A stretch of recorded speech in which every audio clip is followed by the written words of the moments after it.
Nothing we say is investment advice. Please pause on all 3 pages of this disclaimer and read it. Good morning, everybody. Algo Cowboy here, aka Nick. It is Tuesday, May 12th, 8:27 a.m. EST. We got the CPI, and the CPI is dropping. The data is dropping. The data is hitting, I should say, in just like 3 minutes, right? So CPI is the Consumer Price Index. And so I started a couple minutes early today so we could watch how it affects the charts, how the charts are affected by the CPI data. And we're going to look at the EURUSD, okay? I'm going to jump down to the 5-minute chart, get a little bit more granular on the data. And, I'll map out some sort of structure areas where price might kind of hit, bounce, go towards, those types of things. That's a lower bound right there at 117.22. And then this is a very clear structure up here, up at about 117.87. So if the CPI, like the way this works is that if the CPI is cool, if we're showing disinflation or even deflation, although I doubt we'll see that at this point, if we see a little disinflation, then that means that the dollar will become weak because interest rate cuts are possible. And that would have this chart go up. If we see like kind of a neutral print, then maybe volatility will hit the market, and who knows how that'll go. We can take a guess or two, but it won't matter until it happens. And then if we see a hot print where there's a lot of inflation, then the assumption is that we'll either see a rate hike, which would cause the dollar to get strong, which would cause this chart to go down. Right now, a lot of people like to try to bet. Maybe they'll do like a straddle where if the price goes above a certain level, they'll enter a long, and then if it goes below the other level, they will enter a short. I'm not doing this. I'm just mapping it out to show you what a lot of people do. Okay, and this data drops any second, so I'll just be deleting this stuff. But this is like kind of a straddle or that type of order. People will just sort of bet on both sides, and then price will break into the trade with what's called a buy stop or a sell stop. But that's not how I do things. And that's actually a really good way, in my opinion, to get wrecked unless you are extremely close or you have the strategy automated. Starting to see a little bit of movement here, price heading down. But the data, okay, 530 just hit, so the data should be in play. We're seeing a slight downtick here, right? So the indication here is the dollar is getting stronger. So it might be that either we see a neutral print, let's just say a print that is as expected. And we can look at the data in a second, but I just want to follow the chart. So if I really wanted to take a risk right now, and I usually wait a little bit longer, I wait till the data has hit and the market digests it. Whatever's going on, it doesn't look like it's that big of a deal. Let's move over to the actual data screen. CPI came out a little hot, right? So with a little elevated for month over month for core, the actual CPI was right in line with the estimate, and the year over year is a little hotter than core, right? So that usually is kind of a dollar strong look, because if the CPI is a little higher than usual, that means that we're not expecting a rate cut anytime soon. So if we go back to the chart, the chances are the price will continue down. It's not a very pronounced move so far. It's very quiet, right? So it does seem that price probably will head down. And if I can find a trade that fits the rules, maybe I'll take a slight move down here. There's not a lot of room for this trade, though, to be honest. Like maybe if I'm scalping on like the 1-minute chart, that might be a place to take a trade like that. So, pretty uneventful, to be honest. It may be that the market is quiet. And, it was a pretty quiet print. It was just a one tick above expected. So the estimated CPI was pretty close to reality. You get that kind of situation, and you don't see very active charts. So pretty common. The other end of it is that we have the CPI nomination today, right? So the Fed CPI nomination, CPI nomination. The Fed chair nomination is where they're going to nominate who's going to be the next Fed chair, right? And Kevin Warsh seems to be a shoo-in. I was going to say a chew-in. I didn't know what a chew-in is. That'd be the case. I don't think it's going to be a big surprise either. I think we might see the same kind of reaction here in the charts, right? So it's just a nomination. Right. But it might be that the market sees a nomination as more important than the actual event, too. We have to understand that. So we're just going to have to see how that unfolds. And that is a tentative event. Let me flash back to that screen. You can see how it's tentative, right? But the forecast is that, there will be a pass, meaning that they'll pass the nomination here. It says the U.S. Senate will vote to pass or reject nomination of Kevin Warsh as Federal Reserve chairperson for a term May 26 to May 2030, right? So it's pretty clear that he's going to make it. I mean, he's the chosen one, right? So that's pretty much just what it's going to be. I don't think it'll be a big surprise. I think today will be a typical trading day, not a training day, but a trading day. Although it's always good to trade. We have Ryan typing in the live chat here. Let's see what he has to say. Ryan's a newer member with us. Hopefully he's able to get into the private live lab. So, a lot of people right now, a few people I should say, are watching in the private live lab. They're not here on YouTube, although it's always good when they join us on YouTube. That way we can, all chat together. But let's flip back to the charts here. We'll start charting things. It looks like NASDAQ is having a bit of a pullback like I actually predicted. Uh-oh. Got a message from Mick. Oh, one of our traders is not feeling well.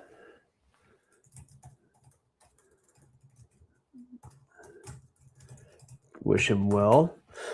And that particular individual is usually with us here on YouTube, but he's not feeling too well. All right, so interestingly enough, let me go to the other chart where I predicted, my weekly chart. I did predict this like last night. Now, here's the thing: I didn't do a very strong prediction on the weekly update last night, right? Because it's just so hard to tell when the NASDAQ is going to pull back. But it does look like it's going to pull back. And you can see that, I made a room for that as a possibility. I drew like 5 different lines. So it pulling back is not that impressive of a prediction. When you draw 5 predictions and one comes true, it's like, okay, not impressive. But one of the trade plans I had, and it is still a possibility, is that price bounces right at this line right here. Okay, this 28,957 on the NASDAQ. Now, depending on how it bounces, we could see a nice trade right here. Okay, and I would have, it may not even bounce at that line, although I think it will. And if that happens, then the targets are going to be up at 30,000. I would get out before 30,000, even though the 1618 is above that. I know it's kind of tempting to stick around for the 1618 extension, which is a way that we take targets at Algo Factory. It's a way that just traders take targets in general. So that right now, this particular line that I'm going to actually highlight has now become more of a distinct possibility, right? And then, since we're starting to fall, I'll just leave these up here. I don't want to erase these and be like, yeah, I guessed it. We'll just, I try to keep it pretty honest here, folks. Like, obviously, these dotted lines are not trades or anything. They're just possible paths. And then once that path starts to take shape, then I'm able to develop a plan. Okay. So, that's how that looks right now. This is a good possible trade, although it might happen more quickly than what I predicted. Right. But this might be the way to go. So I'm going to leave that up. And again, that's from the Monday night video. It's almost always on a Monday. I was going to wait until CPI came out before I did this, but I just decided to do it and say, hey, CPI is coming and this might screw it up, but here's your charts, right? So that's pretty clear right there. I don't have to change anything on that. But I'll see if I can kind of transmute that over to this chart. Let me flip to that chart, which is my more active, chart that we look at during these shows. Let me just kind of delete a lot of this mishmash. And this is what I think the trade will be, okay? So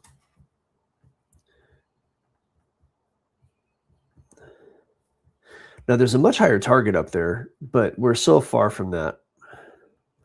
Just so you guys understand from an educational standpoint, this is the impulse that I'm using for the fib extension, right? And my normal target would be up here at this red line, which is a 618, but that's right above 30,000. So I'm going to take it just below 30,000. This is if I even take the trade, by the way. My algos have to line up with this. Like, this is a good setup, but, you know, the algos do have to line up.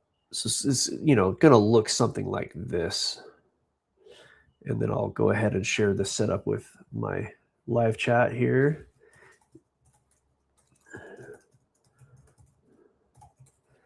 So just the same setup from last night's weekly video. Go into the description. There's a link in there. I give you a free algo. You get to see how I build an algo. It's a very simple algo. And then you get to see how I turn it into code using Grok AI. And then I show you the tools that traders use to go ahead and connect that algo for agentic bot trading, right? So if you want to have an agentic trading bot, you're going to need to know how to build an algorithm. It's the heart and soul of that. If you click that link in there, that's a free algo, right? So you'll be able to see how it's done. And of course, you know, that algo does need to be optimized for whatever you're trading. You can't just plug and play it. But that's the path to having an agentic AI trading bot that trades for you or not at the computer. You might be golfing, sleeping, what have you. So that is what that is. All right, let's move on. I think most people watching are going to want to see Bitcoin. So we'll take a look at that. This is what I predicted like last week, right? And I think this is still pretty legit, but I'm going to revisit this. It really could go either way, honestly. Let me expand this out and get a few more frames in here. Weekly, monthly. Oh. Yeah, there's a fair amount of bullishness left in this chart, but we might start to see a bit more ranging price action here. You know, I do have it kind of ranging a bit and then heading up. We're just going to have to see how that goes. You know, it may end up to where it ranges, drops, and then goes up. There's a lot of things that can happen. So I'm going to go ahead and leave this up here, just make it less in the way. And then we're going to do some more short-term looks on Bitcoin. Because what you can see here is the volatility is falling off. So now volatility comes back. Just because it falls off doesn't mean we're not going to see it again. But for the moment, it's getting actually kind of quiet. So I think the drawing that I did is pretty good, though, here. I think, you know, it might be hard to see on the screen on purpose. I made that hard on purpose, so I will go ahead and do it like that. I think this is a good plan. It may also take a little bit longer and head up later, right? Or it could drop down and then head up later. So I think minimally, like, it still has a lot of energy to head up, but I think it's going to hit its head on whether it's up here at 87 or whether it drops down and just cannot break 81. I think we're going to see Bitcoin get tired and eventually it's going to head down. But for the moment, that's what I'm seeing on kind of the higher time frame look. Let me see if I can do a little bit of, you know, sort of lower time frame stuff here. All right, so we'll leave those up there. With volatility dropping off, what you can expect to see is range-bound activity. So I'm going to get rid of some of this noise. And it does look like we may see a range start to fill here. Something like that.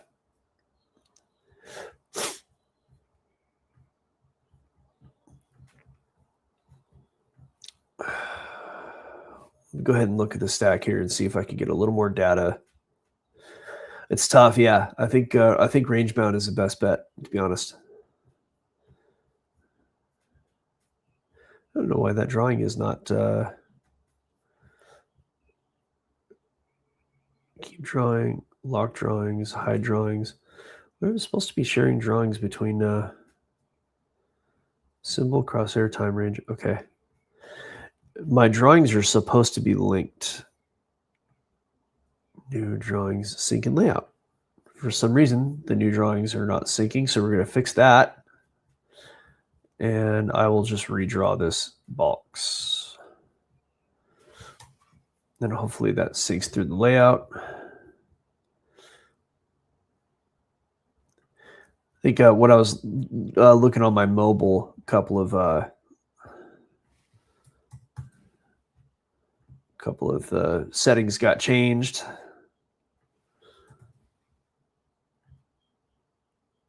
There, those all should be on the prior. Yeah, good.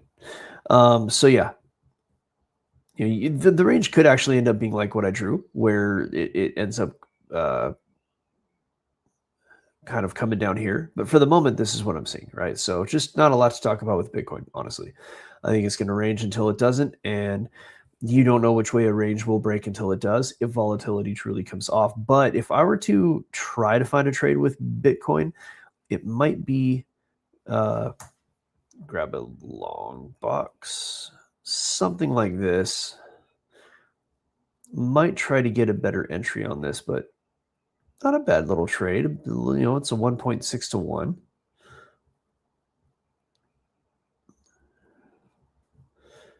Ideally, if I could get a little bit lower of an entry, something like it comes down a bit and it can, do a little bit better there. That might be ideal. So a couple of different possibilities there for a Bitcoin trade. But let me just review this before I would. Yeah, might be okay. I think there will be a bit of a pullback, honestly, but just a couple of different ways to look at it for the local trade. And I'll draw some lines on here to make that like a little more clear, and then we'll move on to the private live lab. Okay, so now this could just kind of, and I'll make these more visible. Give me one moment. All right, I'll delete this guy here.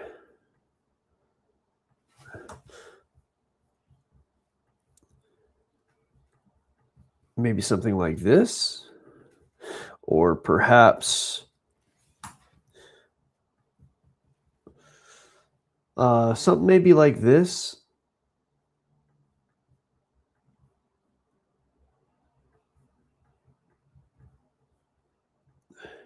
These might be decent setups. So I'll share these setups. These are just kind of not trades I'm in right now.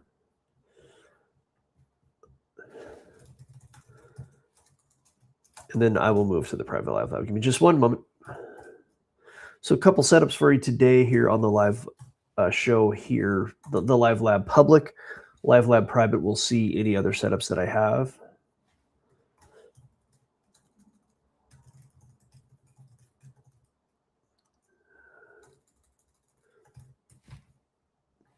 And that's what we do. I show people what I'm going to do on these shows. If you guys have something you want me to go ahead and share, like, hey, do whatever, like some crypto. If it's a meme coin, I might just ignore you. But if you want to see what I think, what I think's going to happen with Solana, or some crypto that isn't a meme coin, like, that's fine. I'll chart that for you. Just put your request in the chat. Like, leave a comment, and I will see that comment and do a request. And or if you were to come live, you could just simply do a live comment, and I will be happy to fulfill that request as well. If it's a stock, if you want to see how TLT is going to do, like, if anything, if it has a candlestick, I can chart it. So come on in. Thanks for watching. AlgoFactory.tech. Learn how to trade like a hedge fund pro. Never forget. Join us or die. Just kidding. You're not going to die. We love you.